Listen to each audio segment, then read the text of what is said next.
Hello and welcome to The World Today. I'm Amarachi Ubani. Today on the program, 4 fires burning across Los Angeles County, prompting multiple evacuation orders and warnings amid a windstorm that officials say is expected to worsen throughout the morning. The Palisades fire exploded in size as powerful winds hit northwest Los Angeles, forcing the evacuation of at least 30,000 residents in the affluent community of Pacific Palisades. The Eaton, Hurst, Woodley fires are also burning.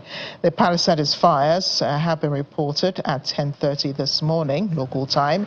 It's grown to at least 2,921 acres with zero containment, according to the Fire Service Department. More than 10,300 homes have been threatened by the blaze, according to the Los Angeles County Fire Department. The number of structures damaged or destroyed remains unclear, but several major LA roadways have been jammed with residents attempting to flee the area, many of them being forced to abandon their vehicles on the road and walk. A second fire, the Eaton fire, broke out on Tuesday night on the hills above Altadena, a community in northern Los Angeles County, also prompting evacuation orders. It burned at least 1,000 acres, according to the Fire Service Department. A third fire, the Hurst fire, erupted in the Silma neighborhood of Los Angeles late Tuesday.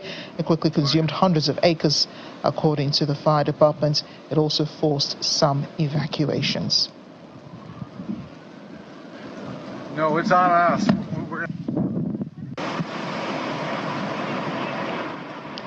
Well, dozens of firefighters are on the ground battling those wildfires in the Pacific Palisades area, an upscale section of Los Angeles, California. We're looking at footage of some of the action that's happened so far. Several houses are on fire in a residential area. Firefighters trying to stop the blaze as much as they can. A rapidly growing wildfire rages across the Pacific Palisades, destroying homes, creating traffic jams. 30,000 people, as we said earlier, trying to evacuate beneath the huge plumes of smoke that covered much of the metropolitan area. At least 2,921 acres of the Pacific Palisades area between the coastal settlements of Santa Monica and Malibu have been burned. Authorities are warning of extreme fire danger from powerful winds that have arrived following extended dry weather. The fire spread as officials warned. The worst wind conditions are still expected, leading to concerns that more neighborhoods could be forced to flee. The city of Santa Monica later ordering evacuations in the northern fringe of the town.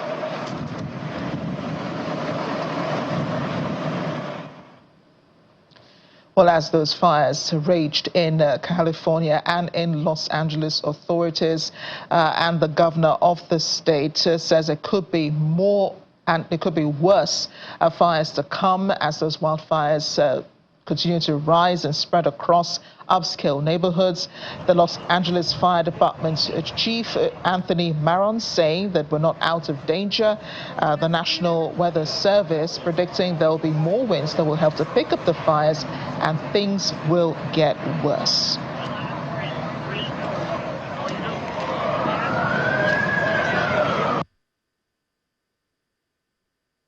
Currently, the fire is at 1,261 acres and growing based on aerial reconnaissance. The fire is being fueled by a combination of strong winds and surrounding topography, which is making it extremely challenging for our personnel that are assigned to this incident. Evacuation orders are in place for approximately 30,000 residents, including the Highlands area. The population threatened is approximately 25,748. Households threatened is approximately 10,367. Structures threatened are approximately 13,208. At this point, we feel very blessed at this point that there's no injuries that are reported. We do have reports of multiple structures that are damaged. We are not out of danger. The National Weather Service has predicted that the winds are going to pick up and get worse. We're going to have the most significant wind event between 10 p.m. this evening and 5 a.m. tomorrow morning. So it's incumbent that everybody have a wildfire action plan for their home if they live in a brush-covered area. Please visit the LA County Fire Department website for Ready, Set, Go information. By no stretch of the imagination are we out of the woods. You heard a chief say 10 p.m. tonight to 5 a.m. tomorrow will be peak winds. And having just quite literally an hour or so ago gone up the canyon and saw firsthand the impact of these swirling winds and the embers and the number of structures that are destroyed, not a few, many structures already destroyed, and the fact that people were still not evacuated, still did not heed the warning, we're just coming down the canyon, is a reminder of how serious this moment is and how important it is you listen to these evacuation orders. California authorities there are updating on the fire. Well, the wildfire burned across 200 acres and threatened homes in an upscale area of Los Angeles, forcing those evacuations that authorities have been warning about. The Pacific Palisades fire between Santa Monica and Malibu led the Los Angeles Fire Department to issue a mandatory evacuation order for a large area from the hills of the Panga Canyon down to the coastline. Huge billows of smoke could be seen billowing from the hills from miles away as the flames encroached on nearby homes. The fire was fueled by Santa Ana winds that blow warm and dry winds from the inland deserts towards the coast. Some evacuees walked away from the fire while others got stuck in traffic in their cars. And before the fire started, the National Weather Service had issued its highest alert for extreme fire conditions for much of Los Angeles County from Tuesday through to Thursday, predicting wind gusts of up to 50 to 80 miles per hour, with isolated winds of up to 80 to 100 miles per hour in the mountains and foothills. Our correspondent in Washington, D.C., Maria Bird, joins us now. Maria, we know you are far away and safe from these fires, but I can't imagine just how much chaos is going on in Los Angeles. How is the whole nation, perceiving what's currently happening in California and watching neighborhoods just, be eaten up by these fires?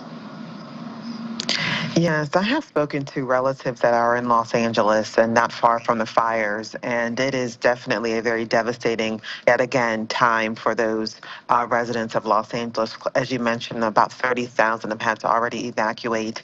They're stating that these winds will not subside anytime soon, which could mean more parts of Southern California will have to evacuate. And if anyone familiar with the Pacific Palisades Highway, that highway stretches right across the coast there. And when you look at the mountains that are right to the right of that highway, and then the ocean to the left of the highway, depending on what direction you're going down that highway, it is a definitely unfortunate, and it is a combustion area when you think about those two combining together. When you have these type of winds, it almost builds like these valleys and these almost torrid type of wind tunnels. And so it is a challenging time for those residents of California. It's a time where the whole country, as you said, is having to be very much aware of how to support California. The president obviously is very much in tune. Homeland Security is obviously involved in this, and obviously those FEMA, fire and emergency medical response teams in the United States, the federal government, are also very much a part of the efforts to support the governor if there is any additional federal support that will be required. And California is no stranger to these wildfires. I mean, we've been covering them all year in 2024. But what was the cause of this particular fire? Because to my understanding, it started off really small and then just, took off just like that. It's very small. I mean, oftentimes they don't know in the beginning exactly what happened, other than there's extreme dry conditions. As we know, even on the east here, where we've had tremendous amount of snow, this isn't a wet snow that we've had, which is part of why it's going to take a very long time for it to dissipate. It's a very dry snow. So it's a dry time of year across the country. And when you think of those desert areas that are already dry, California is traditionally a pretty dry area. They have not had quite a bit of rainfall. It's been quite some time for them to get the amount of rainfall that's needed to really ensure that the moisture is there to potentially prevent some of these fires. And so the dry air is really creating quite a bit of challenge, along, as you've mentioned before, these winds that are obviously picking up and are at miles per hour that I think that the firefighters just cannot keep up with being able to dissipate and to extinguish many of them. Looking at the pictures there, it really is unimaginable how anyone is able to escape any of those fires. So some people were stuck in their cars. As the fires approached, they couldn't move fast enough. That's because of the traffic building up on the highway. Thankfully, no casualties, Maria? Yes, that is the blessing. No casualties. Unfortunately, as you said, this is not the first time. And so many residents of California are very aware of how to handle this, and they know the seriousness. So whether it's their car, whatever the personal items, they will remove themselves immediately and get out of the location. And so that has meant that people, as you said, there was like a parking lot, which is a unimaginable, as you said, scene of just seeing cars sitting there and people escaping at one time. Well, just for the information of our viewers, where exactly people evacuating to? Because these are upscale neighborhoods. I don't imagine that they do have, some bunker somewhere or a safe spot that people can be headed to in Los Angeles, probably far from other neighboring towns. Where would be the nearest safe habitation to be headed towards? Well, there's parts of Los Angeles right now that are not yet having been areas of evacuation. And so they're going to those areas, hotels, and then obviously other family members and relatives or friends they might have in other parts of California or even other parts of the country. And so people are making their personal decisions, but the governor has also made areas available for them in parts of California that they don't anticipate having to evacuate. Speaking of the governor, Gavin Newsom did say this is why it is important for people to listen to authorities. And again, I'm sure that, with every possible wildfire and, changing weather conditions, and there are warnings that go out from the Weather Service, what exactly people should do. So why was it difficult for people to take action even after the warnings came? Did the warnings come too late, perhaps? I don't know if warnings came too late. I mean, it's a pretty tough time of year. You're right at the beginning of the year. People are really trying to get back into the swing of things. And so I just think that they were not expecting it. Unfortunately, wildfires are something, unlike snowstorms and things like that, that can pretty much be predicted. The wildfires oftentimes cannot be predicted. And they move so quickly that it requires immediate and emergency response. So we're looking at, the fire burning behind many of the buildings, which have already been evacuated. Many homes already said to have been destroyed. But for those still standing, will the integrity of the buildings be determined before the people are allowed to come back home to their places of abode? Well, unfortunately, to your point, that those that are still standing, likely they will have to come down after the fires have subsided, because likely most of the major structure has been deteriorated and probably destroyed. And so this will require them to go in and demolish whatever is left. We know there are even some trees that are still standing throughout this fire. And so those types of structures that are still in place due to the type of fire and due to the type of damage that typically is caused as a result of this, they will typically demolish those and then have to rebuild. But this is going to be a long process, as it's been before. And the question is really going to be around what type of measures are going to be put in place for those who have to rebuild on these properties, if they will be able to rebuild, and how California will be able to address this moving forward. We know that this is all a impact of climate change, global warming, and how the governor has said before, various efforts that he's trying to put underway to address climate change that is impacting California at great length. Well, those are long-term goals, Maria. Right now, people need immediate attention, and especially for the firefighters who are working day and night. We understand 1,400 of them on the ground, but they still unable to contain those fires. What other strategies do they have in place to either contain the fires or to help people to evacuate? Well, the firefighters, at this time are still doing a very traditional method, door to door, putting out all calls. The various sound systems that they have that kind of can reach across an entire community. They've also, as you mentioned, there's 1,000 plus firefighters that have come from all parts of California. We will potentially see others from other regions coming as well. And the strategy that they put in place to how they're able to, the challenge that we're facing is that regardless of the strategy, the winds are taking the fires and moving them at a faster pace than the strategies can allow.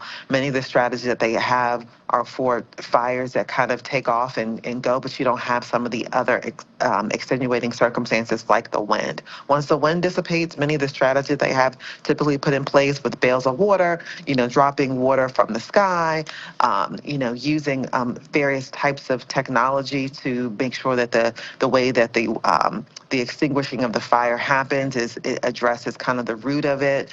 Those things are very hard to put in place when you have these types of winds.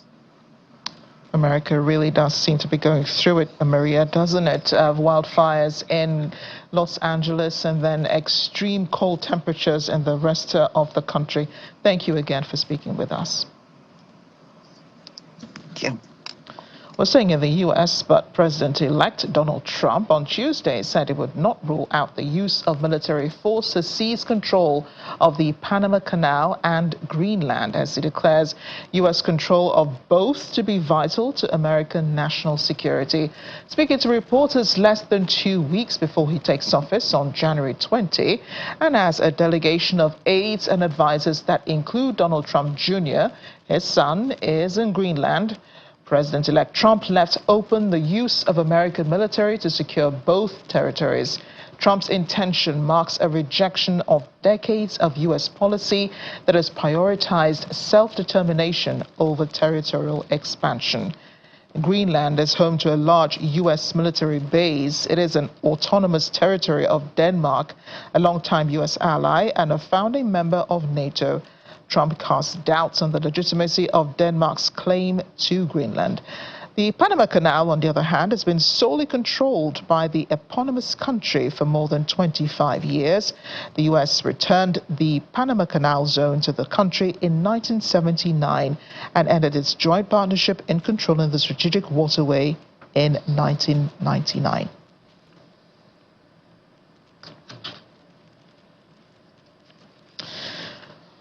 Well, the sovereignty of states has to be respected, so says the EU Commission spokesperson Anita Hipper, after those comments by U.S. President-elect Donald Trump about taking over Greenland. Trump declined to rule out any military or economic action as part of his avowed desire to have the U.S. take control of Greenland as well as the Panama Canal. Well, the EU Commission says that Article 42(7) of the EU's Lisbon Treaty would apply to Greenland in case of armed aggression. Trump's comments further outlined an expansionist agenda 2 weeks before he is to be sworn into office on January 20.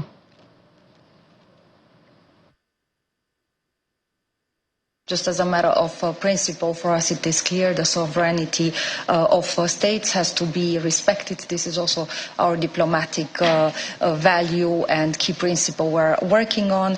And also in each of the cases, also for the Kingdom of Denmark and the others, they have spoken in this regard. On our side, we're looking forward to work towards a strong transatlantic agenda with the next U.S. administration towards common goals and issues of key strategic interests. Now, in terms of legally and whether the Article 42(7) of the treaty would apply to Greenland, it would apply to Greenland. But we are indeed speaking of something extremely theoretical on which we will not want to elaborate, nor would I compare the situation with what happened in Ukraine. Welcome back to The World Today. Before we went on the break, we learned about the U.S. President-elect Donald Trump's intentions not to rule out a military force in seizing Greenland from Denmark, and also the Panama Canal, which has been controlled by Denmark for more than 25 years. The U.S. returned the Panama Canal to the country in 1979 and ended its joint partnership in controlling the strategic waterways in 1999. As for Greenland, it is home to a large U.S. military base. It's an autonomous territory of Denmark, a longtime U.S. ally and a founding member of NATO. Trump cast doubts on the legitimacy of Denmark's claims to Greenland. Well, residents of the Danish capital, Copenhagen, today reacted after Donald Trump's claims and his intentions. Greenland has a population of 57,000 people. It's been part of Denmark for 600 years and now controls most of its own domestic affairs as a semi-sovereign territory under the Danish realm. Its relations with Denmark have relatively been strained over allegations of historic mistreatment of Greenlanders under colonial rule. In 2019, Donald Trump cancelled a planned visit to Denmark after Prime Minister Mette Frederiksen rebuffed his idea of the U.S. purchasing Greenland.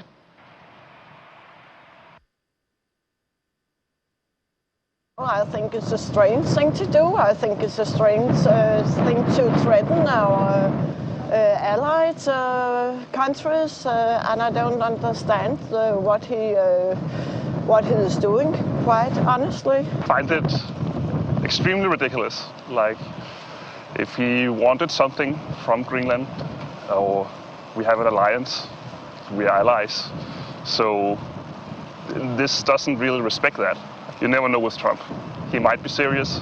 Like last time, he did say something at the same extent 8 years ago, and we all thought it was ridiculous. But I think he's more serious about it now.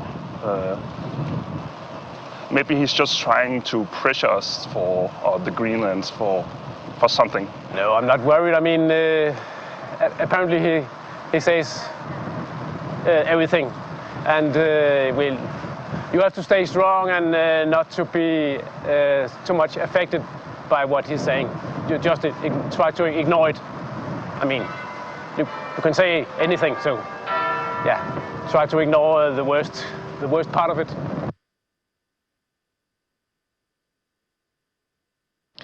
Joining us now to discuss this is national security, law and foreign relations expert Joanna LeBlanc. She's a friend of the House. Joanna, great to see you and a happy new year to you. Happy New Year to you as well, Marachi. And we have started off with U.S. President-elect Donald Trump and his antics. There will never be a dull moment, I think, in this administration. So he started us off in this year with talks about reclaiming Greenland and the Panama Canal. Set the scene for us, Joanna. What exactly has Trump said about these two places and his intentions of U.S. possession? Well, first and foremost, as it relates to the Panama Canal, the U.S.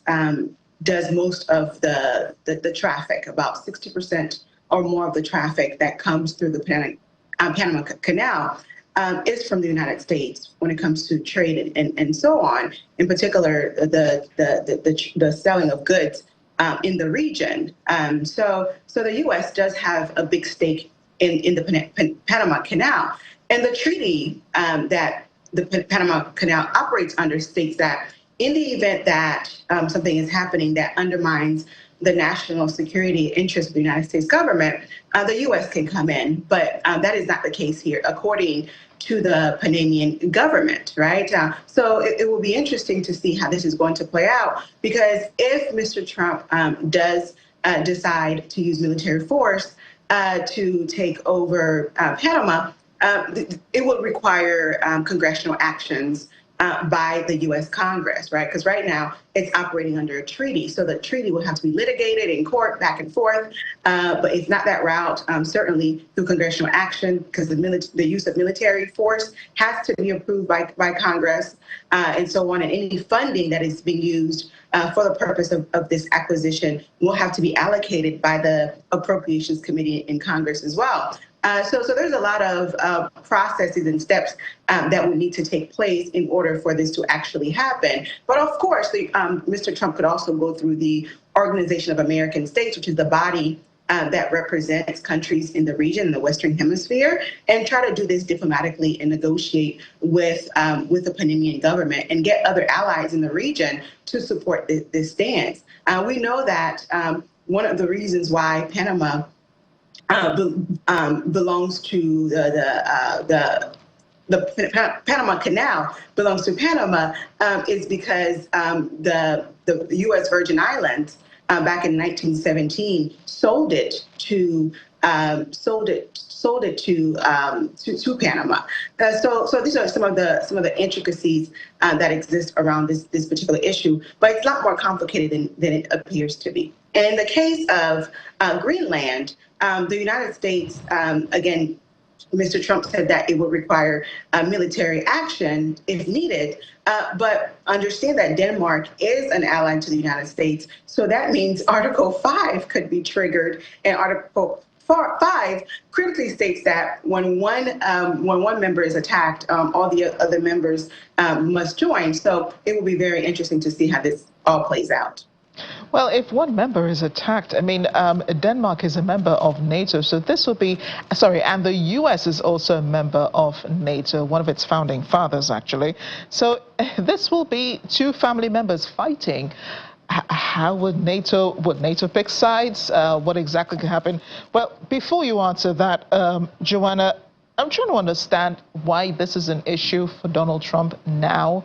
I mean, even before he's president. Why say these things now? It almost sounds like he's trying to rile up the polity, because people have to pick sides, right? The Democrats and Republicans will argue about this in Congress eventually.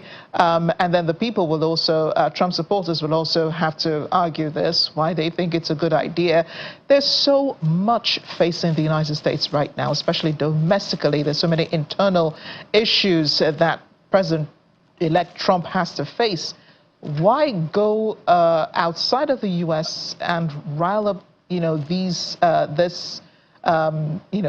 bad blood with neighbors, European neighbors? Well, first and foremost, I think we must remember that Mr. Trump is a nationalist, and he wants to do what he thinks serves in the best economic interest of the American people.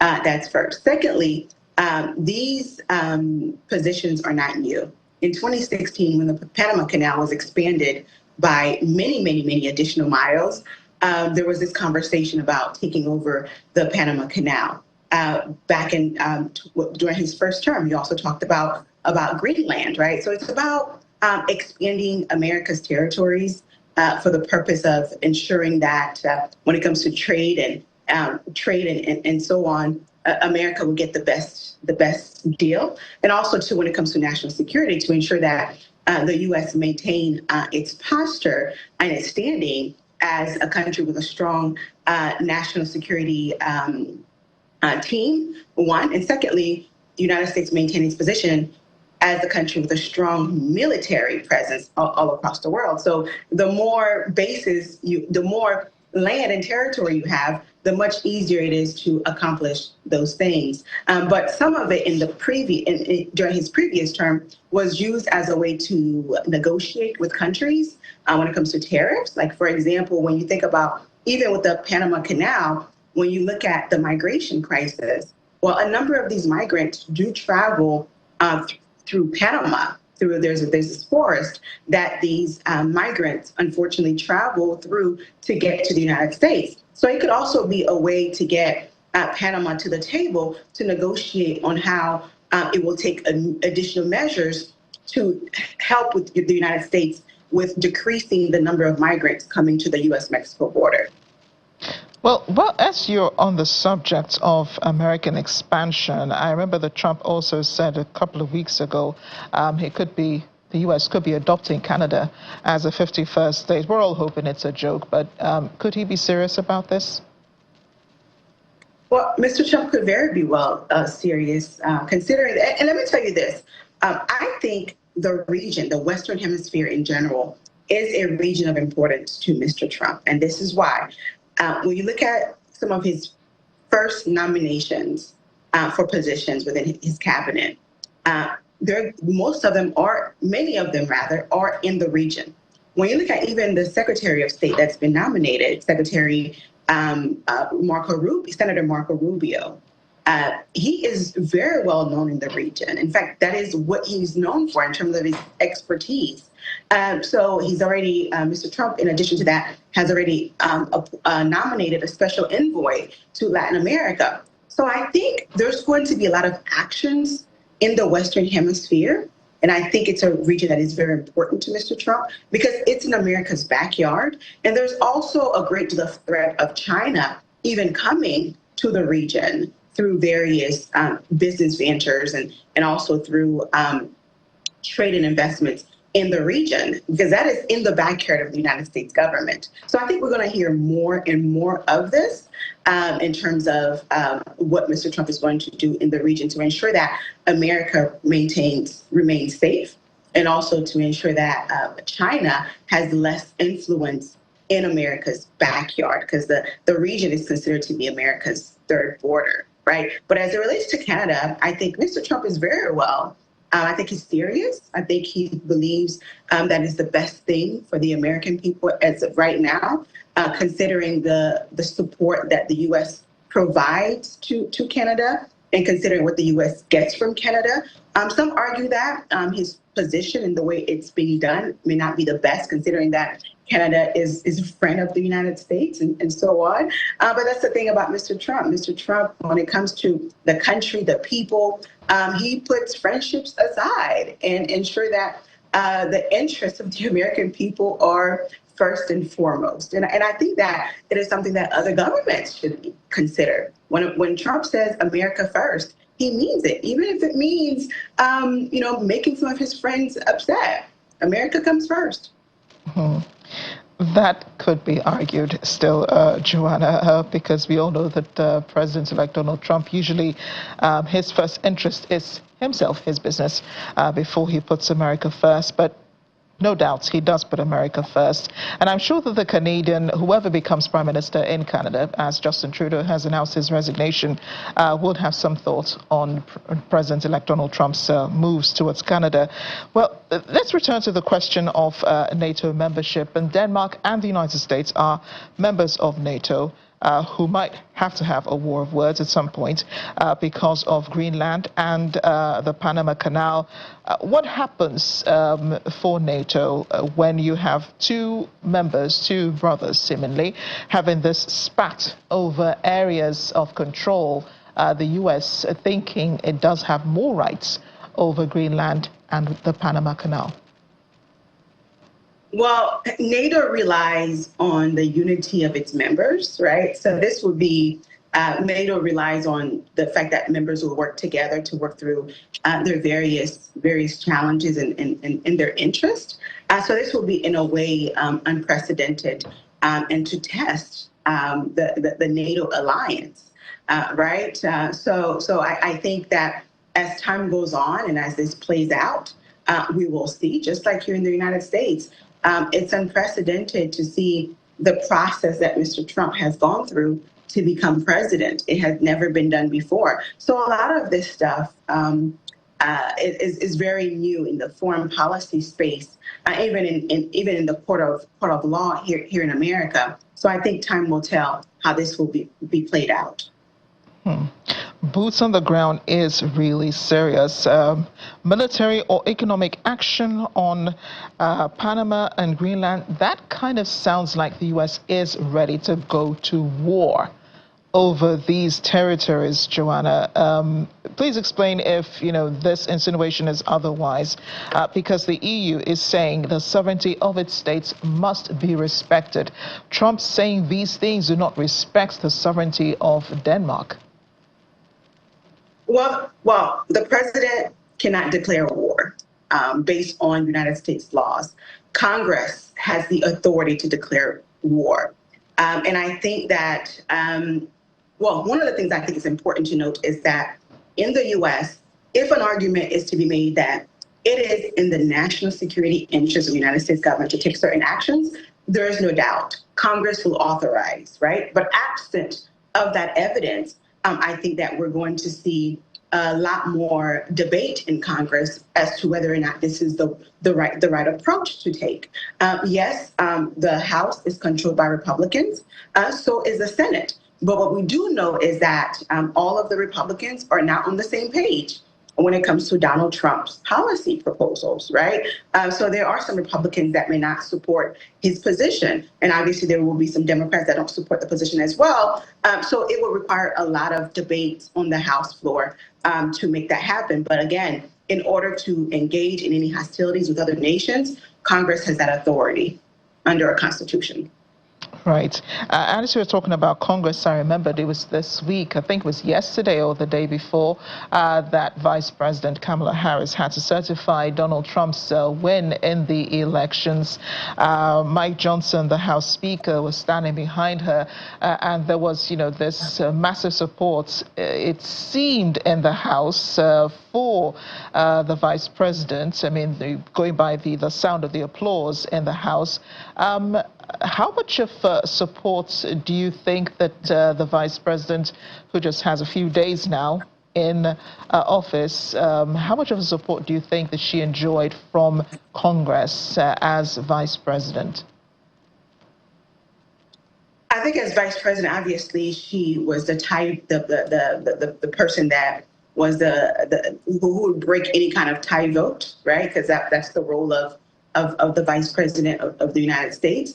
But in terms of how much support did she have? I think irrespective of how much support she may or may not have, it did not, if she did have support within the Senate, it did not reflect in how the states voted. Because, many the senators, in order to win their elections, it's not district specific, it's statewide. And some of these states, even though they voted for some of these senators, they did not necessarily vote for a Democrat presidential candidate, right? So it begs the question: how hard were some of these senators, the Democratic senators in particular, how hard were they actually campaigning for VP Harris? And also, it's important to note that the Senate only has 100 senators, right? And it was very, very close in terms of the number of Democrats and Republicans. The last Congress, it was very, very close, right? So I think that if she did have some support, it did not truly reflect during the last election, because as we saw, VP Harris did not even win not one battleground state, which is required in order for any presidential candidate to win the presidency here in the United States of America. Joanna, always a pleasure speaking with you. Thank you for joining us on the program today. Thank you so much. Take care. Well, the United States has accused the Sudanese paramilitary rapid support forces of committing genocide and imposed sanctions on its leader. U.S. Secretary of State Antony Blinken accuses the RSF of committing a genocide. He made the accusations on Tuesday to Mohammed Hamdan Dagalo, also known as Hamdeti, who was being punished for his role in systematic atrocities against the Sudanese people during the 20-month conflict. He said the RSF and allied militias were responsible for the murder of men and boys, even infants, as well as brutal sexual violence against women and on ethnic grounds. The militias have also targeted fleeing civilians, murdered innocent people escaping the conflict. The Israeli military has struck across Gaza, killing at least 22 people today, according to Palestinian medics. International mediators have been pursuing efforts to seal a ceasefire and hostage exchange deal between Israel and Hamas. An airstrike killed at least 10 people in a multi-story house in the Sheikh Radwan neighborhood of Gaza City, while another killed 5 in the nearby Zaytun suburb. In Deir al-Balah city in central Gaza, where hundreds of thousands of displaced Palestinians are sheltering, and in Jabalia, the largest of Gaza's 8 historic refugee camps, a total of 7 people were killed.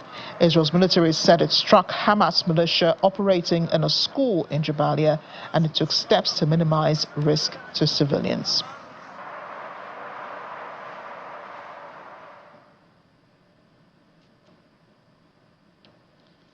While Israeli protesters in Tel Aviv today blocked roads in a call for the immediate release of hostages as Gaza ceasefire deal negotiations appear to make very little progress. Families of those hostages held by Hamas for 15 months now took to the streets, carrying huge photos of their loved ones and chanting slogans. They demand the Israeli government reach a deal that will release all hostages and stop the war against Hamas in Gaza.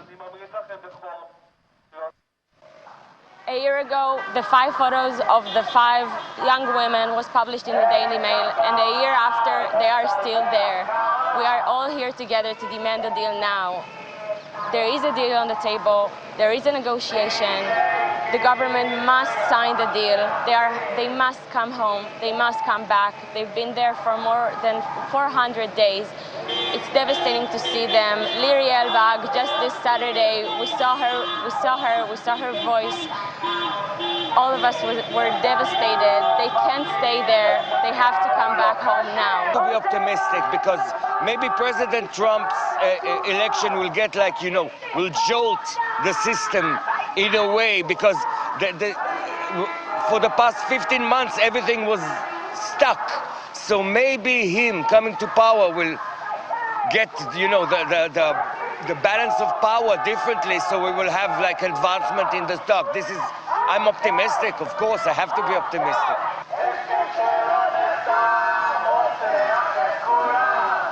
Welcome back to The World Today. Spain's Prime Minister Pedro Sanchez today presided over the first in a year-long series of events to mark 50 years since the death of dictator Francisco Franco, with a warning that the far right is once again ascending in Europe. Under the slogan, Spain at Liberty, the center-left government commemorated the country's transition to parliamentary democracy at a packed auditorium in Madrid's Reina Sofia State Museum, Franco died in 1975. He was aged 82 after ruling Spain for nearly 4 decades. The first free elections were held in 1977, and a new constitution passed by referendum in 1978. The commemorative events aim to highlight Spain's economic, social, and political transformation, pay tribute to those who fought for it, and to prevent younger generations from being seduced by the siren calls of far-right ideologies.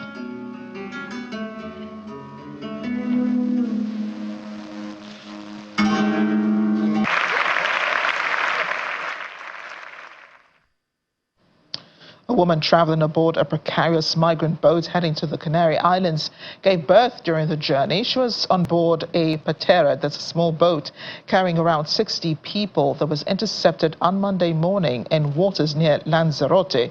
Both the mother and her newborn were airlifted by a maritime rescue helicopter after boarding the Guatemala Talia rescue boat. According to sources from Maritime Rescue, both mother and baby were in apparently good health. They were transferred to Dr. Jose Molina Orosa Hospital in Lanzarote for further medical evacuation and care.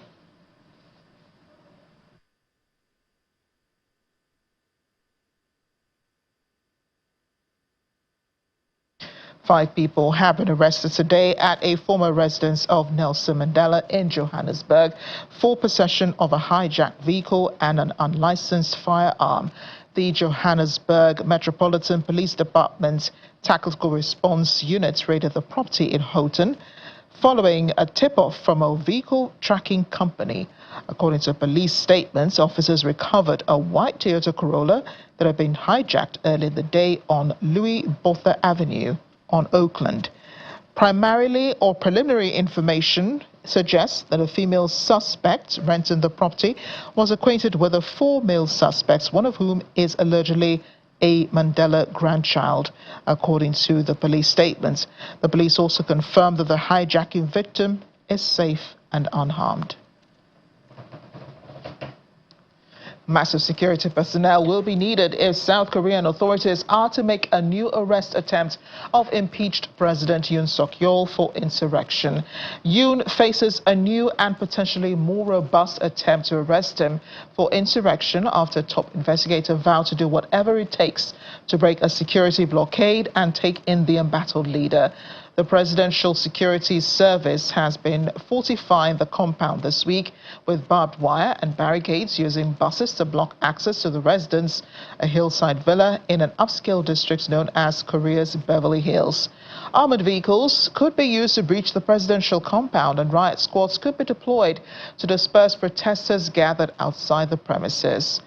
Well, the former President Yoon is under criminal investigation for insurrection over his failed attempt to impose martial law on December 3rd, a decision that stunned South Korea and prompted the first arrest warrant for a sitting president.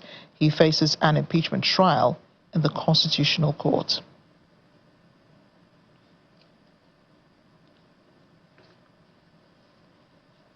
And thousands of people descended on Las Vegas on Tuesday as CES 2025, the world's largest technology showcase, officially opened its doors.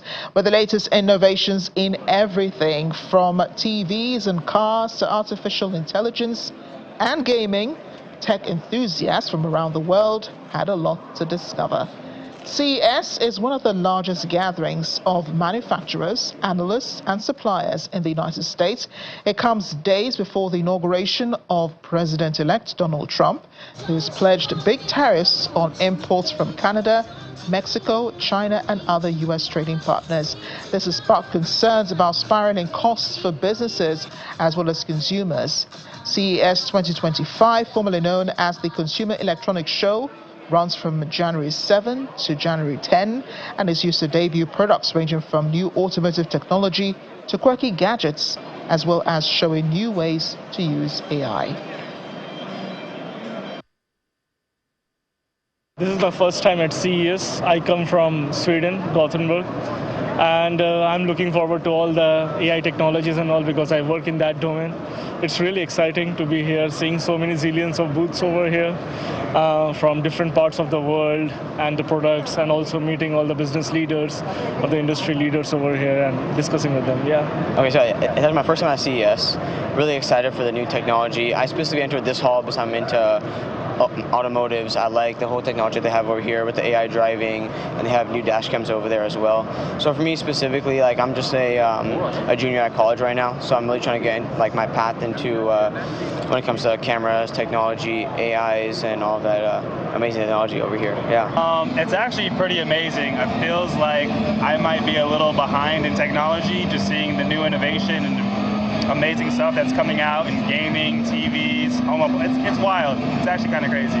So this is actually my first CES. Obviously, I've known about it for years, but I had an opportunity to come and speak this year. So I'm just really looking forward to all the technology that I'll discover. I've already seen so many amazing things, and I'm not even a big tech person, but I've been blown away.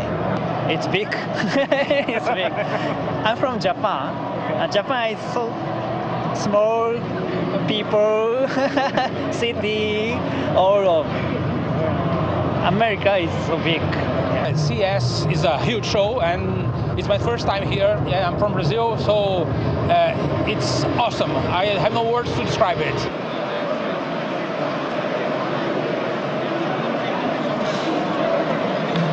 It sounds like a tech expert's playground. Well, the remains of Jimmy Carter, who served only one term in the White House as President of the United States, but lived longer than any U.S. president in history, has arrived at the U.S. Capitol on Tuesday for a line in state ahead of a Thursday funeral. Carter's flag-draped casket arrived on a horse-drawn caisson after a funeral procession down Pennsylvania Avenue. Family members followed on foot in a nod to Carter's walk down the boulevard during his 1977 inauguration. Cadets from the U.S. Naval Academy saluted the former Navy submarine officer. The 39 president's remains will lie in state in the rotunda of the Capitol for the next 3 days, where members of Congress and the public will pay their respects. His body will travel by motorcade on Thursday for a funeral service at the Washington National Cathedral.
It will indeed be a memorable week in Washington. Thanks for watching. I'm Amarachi Ubani. See you next time.